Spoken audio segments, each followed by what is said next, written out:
शून्य आ जाएगा। मतलब आप ऐसे कोई भी नंबर्स लेकर आप चेक कर सकते हैं, और जितने भी नंबर्स में आप जीरो से गुणा करेंगे सबकी वैल्यू क्या आ जाएगी, शून्य आ जाएगी।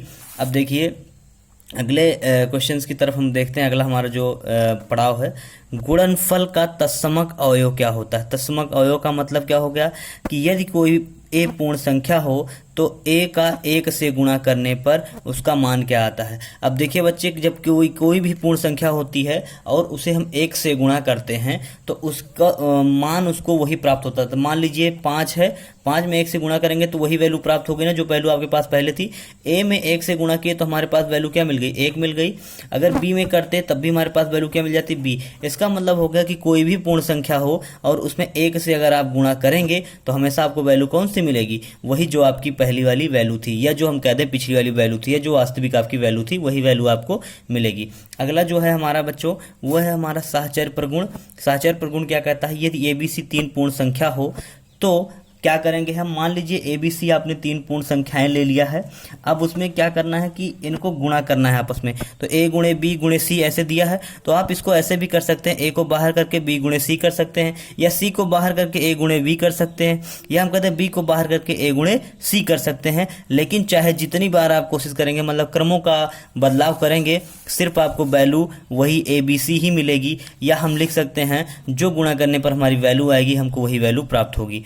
अगला और आखिरी हमारा है गुणन संक्रिया का योग वितरण प्रगुण। यही आप में सबसे ज़्यादा यूजेज हैं, आपके 9th क्लास में सबसे ज़्यादा यूजीसी का मिलेगा आपको, योग वितरण प्रगुण। इसमें भी कुछ नहीं करना है, ए बी सी ऐसे ही 3 पूर्ण संख्याएं होंगी बच्चों, उनका भी ऐसे करना होगा कि मतलब एक का गुणा करना होगा और 2 का योग करना होगा, या हम कह लें दोनों का गुणा करके एक का योग कर देंगे, ठीक है।